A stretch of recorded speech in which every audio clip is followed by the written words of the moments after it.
एक बार की बात है, गौतम बुद्ध अपने शिष्यों को शिक्षा दे रहे थे। इसी दौरान हैरान परेशान वह राजा अजातशत्रु वहां पहुंचे।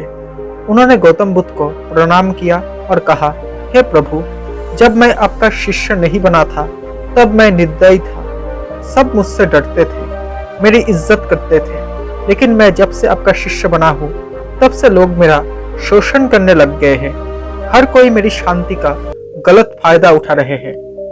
मैं ऐसा इंसान था जो किसी को मौत की सजा देने के लिए 2 बार नहीं सोचता था, मगर आपके शरण में आने के बाद मैं बदल गया हूँ।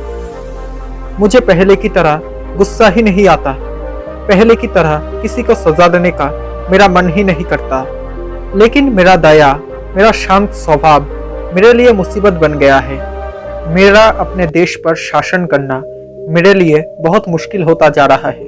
मुझे डर है कि मेरे इस स्वभाव के कारण देश में अराजकता ना फैल जाए। कृपया करके मुझे कोई उपाय बताएं।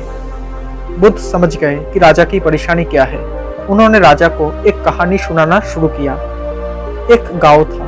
गांव में एक खेत के किनारे एक पेड़ था। वो पेड़ काफी हरा भरा और काफी बड़ा था। थोड़ी ऊंचाई पर जहां से पेड़ की शाखाएं फैलकर पेड़ को छायेदार बना रही थी, वह खाली जगह था और उस खाली जगह में एक सांप रहता था। वो सांप काफी गुस्से वाला था। वह आने जाने वाले लोगों के हलचल पर वो उन्हें काट लेता था, जिससे कई लोगों की मौत हो गई थी। अब लोगों ने डरकर पेड़ के आसपास जाना ही बंद कर दिया। इन वहां से एक साधु गुजर रहे थे। उन्होंने इस खूबसूरत पेड़ को देखा। उन्होंने सोचा क्यों ना आगे बढ़ने से पहले इसकी छाया में ध्यान लगाया जाए। अब साधु को उस पेड़ के तरफ जाता देखकर एक किसान ने उस सांप के बारे में चेतावनी दी, लेकिन वो साधु एक मुस्कान के साथ उस पेड़ के तरफ आगे बढ़ गए। साधु जैसे ही पेड़ के नीचे ध्यान लगाने बैठे, वैसे ही सांप गुस्से से फुफकारते हुए उस क्षेत्र से बाहर आ गया। वो सांप बिल्कुल काटने के लिए तैयार था। तभी उस साधु ने सांप की आंखों में देखकर मंत्र का जाप करना शुरू किया। मंत्र के जप से सांप में बात करने की शक्ति आ गई। अब सांप ने कहा, यह आने की किसी की हिम्मत नहीं होती है। हे मनुष्य, क्या तुम्हें मुझसे डर नहीं लगता? क्या तुम नहीं जानते हो ये मेरा इलाका है? तब साधु ने कहा, मुझे किसी भी चीज से डर नहीं लगता है। इसमें डरने वाली क्या बात है? मैं मौत से भी नहीं डरता, मैं जीने की इच्छा भी नहीं रखता। फिर भला मुझे तुमसे क्यों डरना चाहिए? बल्कि तुम जरूर डरते हो, इसलिए तुम लोगों को काटते हो। तुम्हें डर है लोग तुम्हें मार देंगे। अब ये सब बातें सुनकर वो सांप हैरान था। वो कभी भी ऐसे इंसान से नहीं मिला था जिसे उससे डर नहीं लगता हो। उसकी मुलाकात जब भी किसी से हुई है, या तो वो लोग मौत के डर से उसे मारना चाहते थे या फिर मौत के डर से उससे भागना चाहते थे।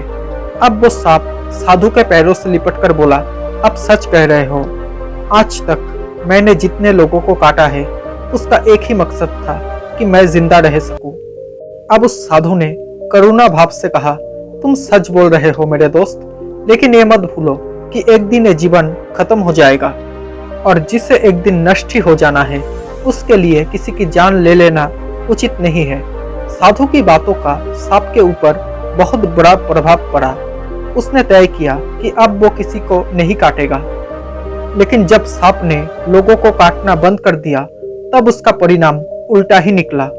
लोग अब उसके साथ खिलवाड़ करने लगे, उसे चोट पहुंचाने लगे, जिससे वो सांप अक्सर चोटिल और घायल हो जाता था। इस समय वो अपने जीवन के सबसे कष्टकारी और कठिन समय से गुजर रहा था। और एक दिन दोबारा से वो साधु उस गांव में आए और उस पेड़ के नीचे बैठने चले गए। वो साधु उस सांप को देखकर हैरान रह गए। उन्होंने सांप से पूछा, तुम्हारी हालत इतनी दयनीय कैसे हो गई? तब उस सांप ने जवाब दिया, मैं आपके बात से बहुत प्रभावित हुआ था।